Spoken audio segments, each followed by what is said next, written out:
So you're a triathlete, or maybe just an athlete, and you're thinking about having a kid, or you've already had your kid. If you're anything like me, you just assume that that's it. Game over. There's no more time to train. Your competitive career, competitive life, all that stuff's out the door. I'm not crying, you're crying. What if I told you it doesn't have to be over? What if I told you you could still be a parent? You could still be an athlete. You can do both. That's what I'm here for. I want to share with you the tips, the things that I've learned about being a parent athlete while still being able to train for triathlons without ruining my child and ruining my family. So here are my tips, here are my tricks for being an athlete, but also being a parent.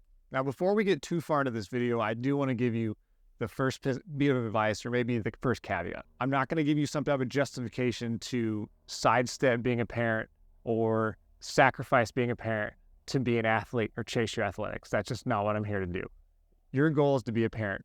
Full stop. Can't state that enough. That's really just what we're here for. So with that out of the way, now we can get into the actual tips, the actual tricks about how I think you can do both, but you still got to primarily be a parent. That's the first step, number one. Right off the bat, the first thing you have to get out of the way is you have to get your partner on board. For me, none of this stuff happens if my wife's not on board. Full stop. Being a parent, being a family, it's a team effort. Athletics are very much a team effort. For me, triathlon is very much a team effort because I understand the time that I'm training, the time that I'm away, it's a sacrifice. Like I am sacrificing that time that I could be with my family to train. You got to get your spouse on board. Those conversations have to be very frank. Like typically for me, what happens, I have conversations with my wife. Well, I start off with the high goals, the really crazy things. And I literally start them off with saying, hey, I understand how dumb this sounds, but I'm going to say it anyway. And then I list out my race season, my 15 races that I want to do. Can I say, I understand how dumb this sounds, but I just want to say this just because that's where my head's at right now. Then we pare it down. Then she says, no, that's stupid. That's not going to happen. And I know it, but then we work it out. It's a compromise like anything else in life, like a healthy marriage. But now you have a kid involved. Now you have to figure out, hey, I got these races coming up. Now the training, now I got to be away for X amount of hours. Now I got to figure out this. It's got to make sense for the both of you. And your wife has to be on board, or your partner has to be on board, because if they're not, it just does not make sense. That's the first step. You have to approach that, and you have to be honest. Because if you're being like, hey, I'm going to train 4 hours a week, it's going to be fine, and then you're training 10 hours a week, that's a dishonest conversation, and it's not going to work. Like, you have to be honest with yourself. It's probably not going to be the same. You're probably going to train less than you did before. That's okay. You got to have the conversation with your spouse about being honest about, these are my goals. How can I accomplish this, and how can it be fair to you? What makes sense for the both of us as a family, as parents, all of this stuff? What makes the most sense? Now, for the second tip I can give you is kind of a play off that, is understanding that your pre-kid training stuff is not going to happen. You just don't have the same free time, and being okay with that. In general, your overall fitness levels to an extent are probably going to drop off to some extent, and that's fine. I'm okay with not being the best athlete I was when I was younger, because now guess what? I get to be a dad. That's awesome. Like that's the new thing. You're still going to be able to do it. And I see a lot of people, what happens is they just assume because they don't have the same amount of free time that it's not worth it at all. Like they're just going to throw it all away. And that's the problem. Like you have to understand that something is better than nothing. So except you might not have the same amount of free time to train, but some training is better than none, in my opinion, because now if you have no training, then you have no outlet. You're just going to be a bummer person to be around. So some's better than nothing. It might be different, but that's okay. So I feel like the first tips haven't really been tips or so much guidance, but I mean, I don't know how applicable they are, but now you want to get into like the nitty gritty, the things that are actually like, how can these actually help me find time to train? I think just for starters, doing the prep work is massive to help you be as efficient as possible with your training. You're not going to have the same amount of free time like we've talked about. So you have very little time to waste. Before I had a kid, like I had a lot of time to kind of mess around. Like I had the coffee rides. I could go on a bike ride. I could go to a coffee shop. I could sit in a coffee shop for 30, 40 minutes, ride bike home. It was a great day. Like I didn't have to be home. I didn't have to come home and do stuff necessarily. Now I got my bike set up on a trainer. It's basically set up all the time because I need to be able to get on my bike as quick as possible and train and be as efficient with my training time as I can. The night before, I do as much prep work as I can for the next day of training. I fill my water bottles, I lay my shoes out, I lay my gear out. I'm as efficient as possible with my time because I know if I wake up in the morning and stuff's not ready, that's lost time. That's lost training time. And I don't have the time to waste. So I got to be as efficient as possible. So one thing is do as much prep work as you can and make your training time as efficient as possible. One thing about the prep work though, don't just think about yourself. For me, I do as much prep work for me as I try to do for my wife. Like I try to prep as much things as I can for her so that while I'm gone, it's a little bit easier for her. All of my training I do early in the morning. So what I do is I'll cook my wife's breakfast the night before. I'll kind of get stuff a little bit ready. So I know if she wakes up, if she's struggling to try to deal with our kid, at least she's got her breakfast ready. Like at least she's got her stuff kind of laid out for her. It alleviates the pressure on both of us so she doesn't feel like I'm just waking up, taking off out the door and just being like, see you later, figure it out. You always got to remember that once you introduce a kid into the factor, like it's got to be a team effort and it's got to feel somewhat mutual. Like there's got to be a give and a take. If your partner just feels like it's all take and all take and all take, it's going to be a really tough road. So try to help your spouse out when you're training. Do something, try to take care of her, take the trash out, do whatever it is to make their life a little easier while you're out there training. That's going to be huge. If you made it this far into the video, I really appreciate it. Obviously, I guess you kind of like what you see. If you can take the minute to just do the cliche, subscribe to my channel, and it gives exposure to the few sponsors that I do have that I do try to represent, and it's very much appreciated. So thank you guys for making it this long. Another thing that kind of piggybacks off of prep work and doing the prep work for you and your spouse is it's very important for you to, when you're not training, to be as present as you can with your family. You need to find a way to where when you train and you're gone, but when you're not training, that you're as present as you can be. And it's always easy for me to get sucked into looking at videos and reading articles and things that are also still about training in the sport and then just getting lost in the nonsense like that. And then you're taking away from both sides of it. So it's really important for your kid, for your marriage, for everything. If you're trying to do this balancing act, is you need to put your training in this box, and when that box is done, close it up. And if you can be as present as possible when you're not training, it's going to kind of, I think, it gives you some leeway. It kind of makes it a little more balanced, a little bit more fair.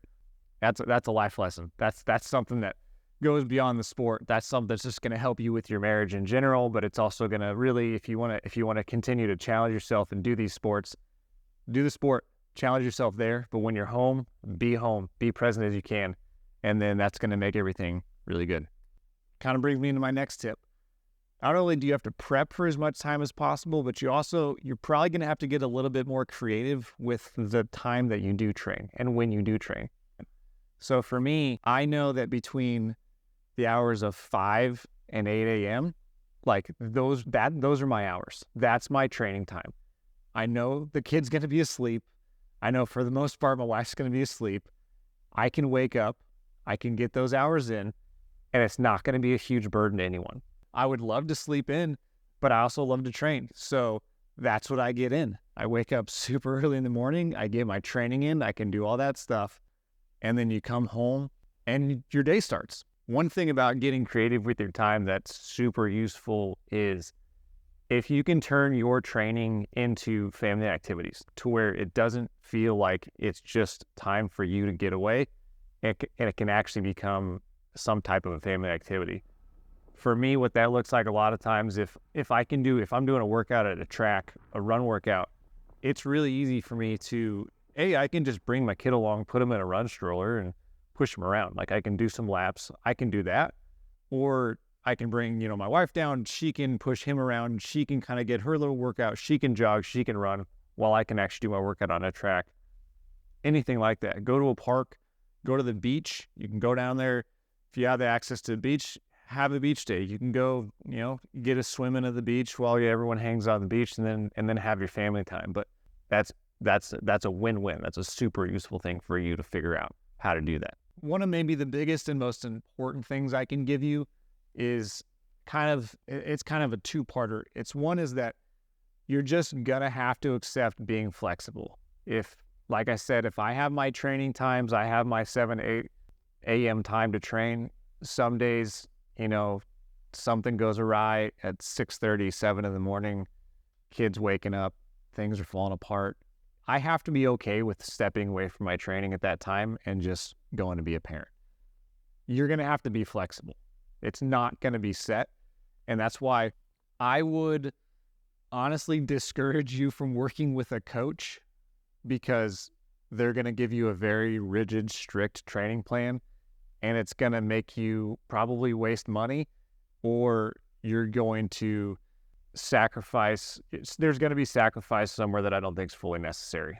If you can do self-coach, I think that's the best way to do it. If you have that kind of intuition and kind of level of expertise, being self-coached is the best way to do it, in my opinion, because my training has to be very fluid and very flexible. Some days I plan on doing some volume that I just don't get in. So I know, all right, well, my week's kind of shifting, and what I operate on is a rolling 7-day kind of training window. I kind of look at my volume over, instead of a Monday to Sunday type thing, I just look at it as a rolling 7-day window, and how my volume looks over that rolling 7-day window is kind of how I look at it.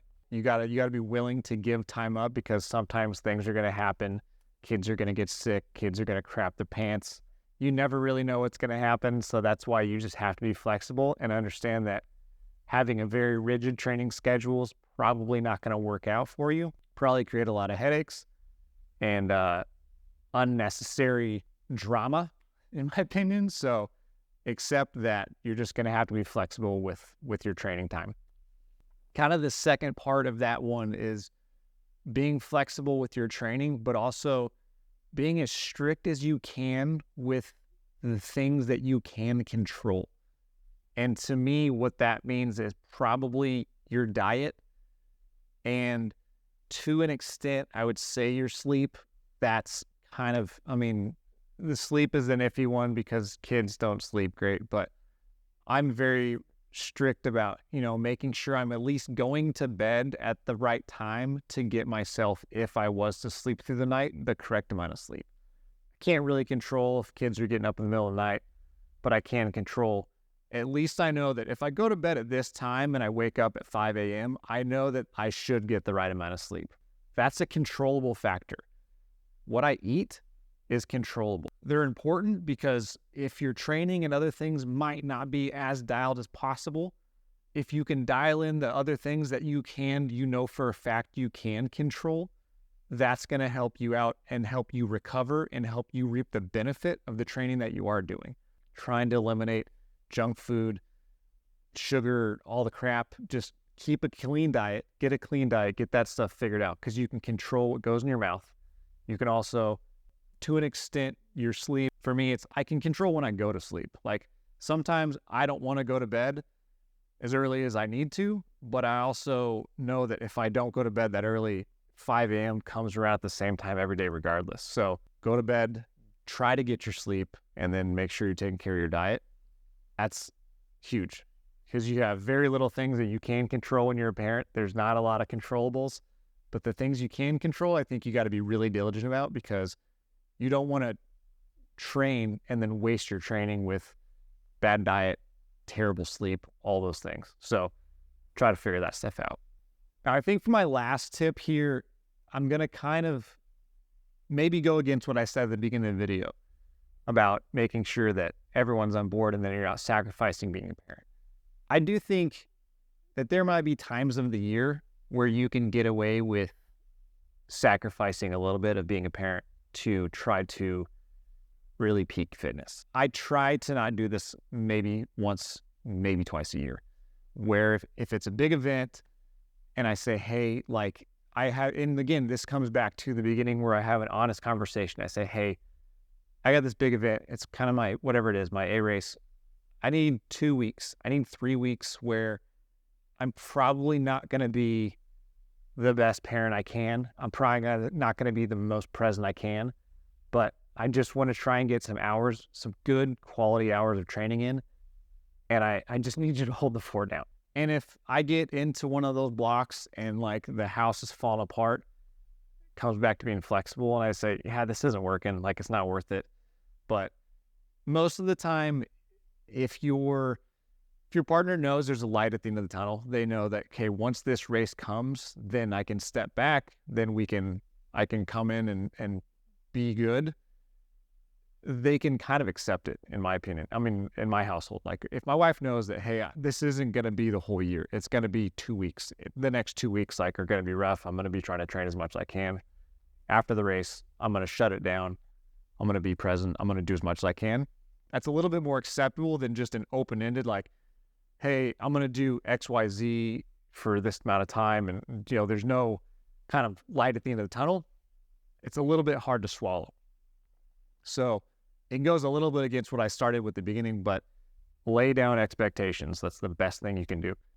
Understanding each other's expectations is huge. And, that's going to save you a lot of headaches. It's going to save, I think, more than just your athletic endeavor. It'll save your marriage. Hopefully this has been somewhat insightful for you. Hopefully it's been you've learned something from it.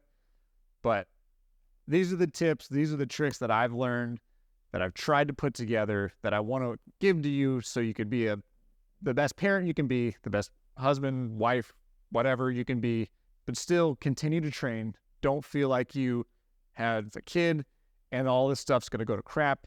You're just going to be fat and lazy, because that ain't the truth. I think you can still do both. It's just going to be different, and you have to accept it, but you're going to move on. You can do it. I believe in you. I promise you it's going to work. If it doesn't, don't hold me liable, but you can do it. Give it a shot. Hopefully this stuff helps out.